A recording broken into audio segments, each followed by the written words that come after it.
What's going on? This is Big G from G Riders, and welcome to another episode of Testing Rides. Today, I'm going to be testing the 2016 Subaru XV Crosstrek Premium CVT.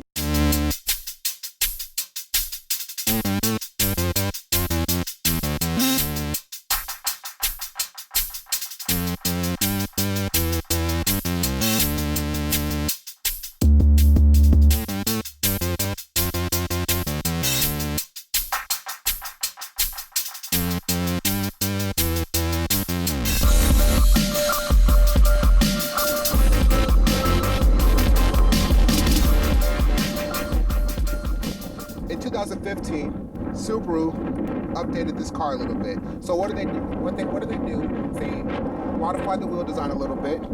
They changed a little bit. They changed the front bumper a little bit, and they added some new features on the inside.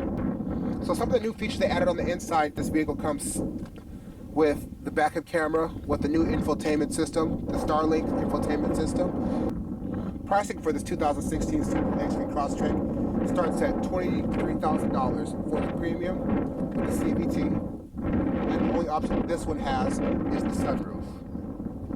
Other than that, there's not many options on this one.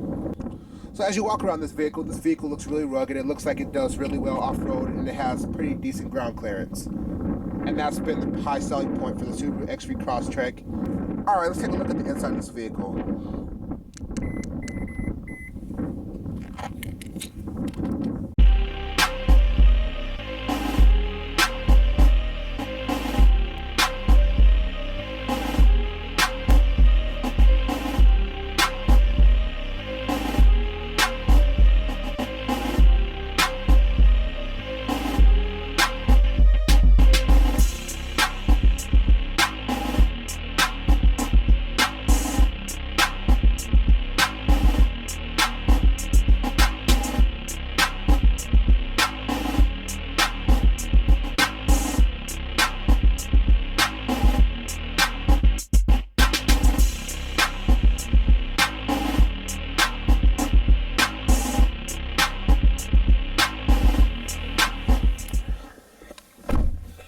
Alright, let's talk about this interior a little bit.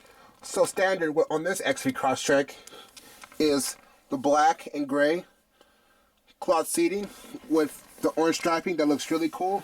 And the orange striping is also on the steering wheel here. Looks really good. So new for 2015 on the Subaru XV Crosstrek is the new steering wheel design. So it has different menus here. Your phone, your hang-up button, your source, and your voice command, and your cruise control over here. And then it comes with this new Starlink infotainment system.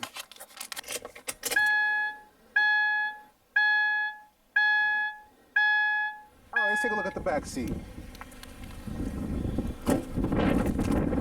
So, the back seat is very roomy. This is where I sit comfortably, and I'm 6'1", and I'm a pretty big guy. And I still could sit behind myself if I really needed to. No, I wouldn't be that comfortable, but there's still plenty of space back here. I think this is probably the biggest back seat of the compact crossover class. Take a look at the rear hatch. Put your hand down here, release, and it opens up. It's actually a pretty decent amount of space. I mean, this is a compact crossover. I just have my tripod, some rags, jumper cables, and everything back here, and it's actually pretty roomy. It's not a big car, but it's pretty roomy. You definitely can fit probably about 2 of the Costco size toilet paper rolls back here and have no problems. Alright, let's see how this thing sounds.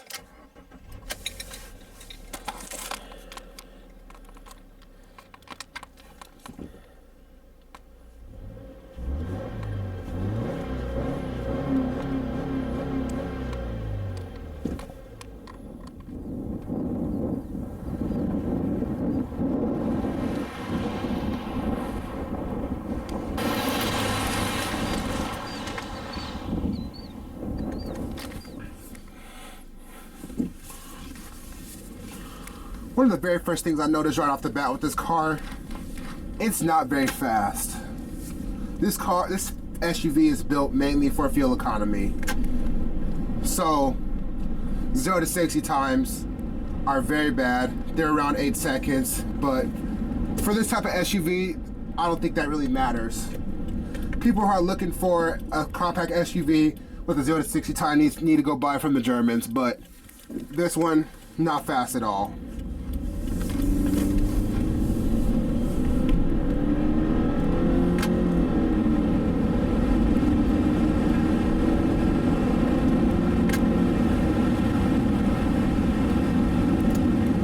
Yeah, not very fast at all there. Not very fast at all there. The second thing I'm really noticing, there is a decent amount of road noise in here. It's not ridiculous, but it's not the quietest car I've ever driven. It's loud. It's a lot louder than my Lexus, and it's a lot louder than the Ford Escape I just recently tested. And the Ford Escape doesn't compete in this class, but it's a good one to compare it to because a lot of people do buy the Ford Escape. These can be cross-shopped just based on how much the vehicles cost. The way it rides and drives, it just rides honestly like a taller Subaru Impreza hatchback. In corners, it's pretty decent. There's not too much body roll. It will understand when you push a little hard like any all-wheel drive vehicle. And it doesn't ride really boaty like an SUV. It just feels literally like a lifted compact car like the Impreza. Steering is pretty decent. It's electric steering, not too bad at all. There's not much feel, but there's a little bit of feel there when you're in the corners. So I'm coming to this corner. I'm going to downshift. I don't know how you downshift to CVT, but you can do it in this car. But I'm gonna downshift, go to this corner. I can kind of feel where the wheels are at. And it's pretty confidence inspiring.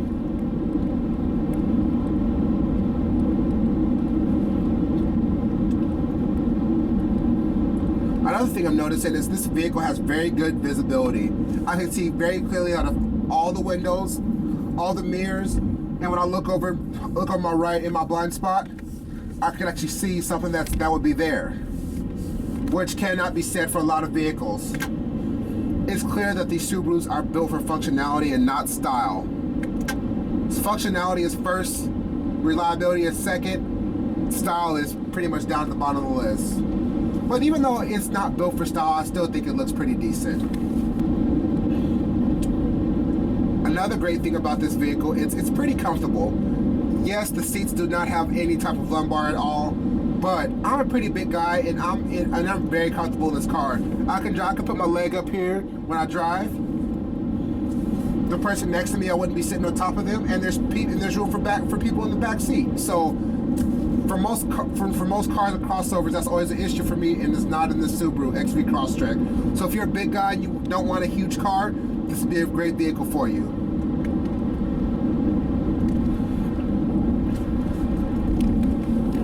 So let's talk about the new uprise of the subcompact crossover community.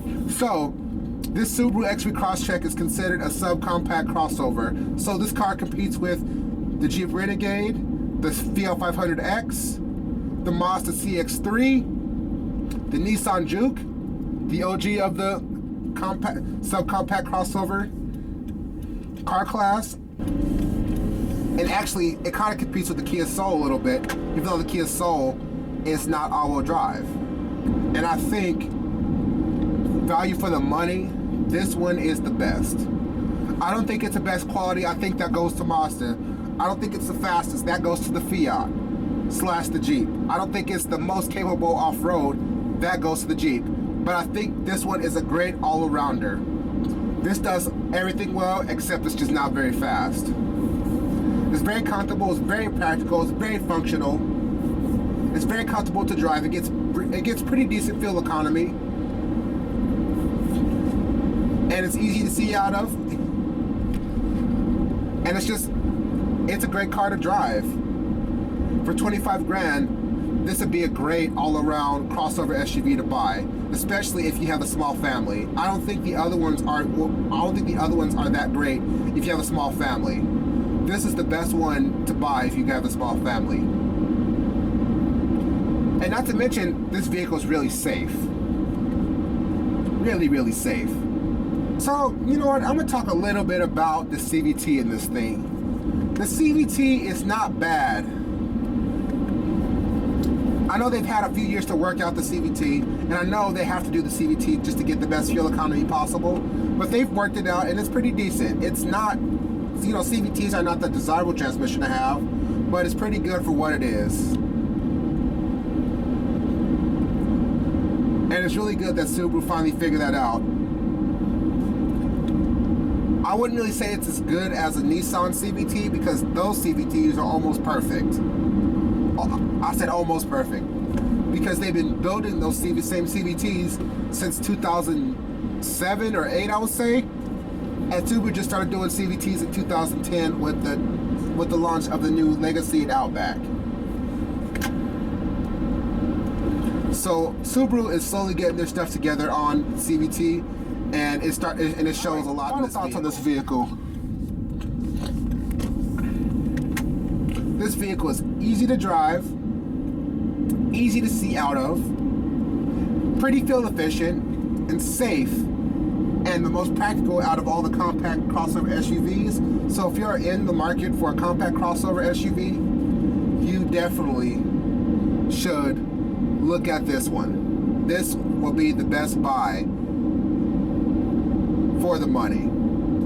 Because at 25 grand for all of this and with the sunroof,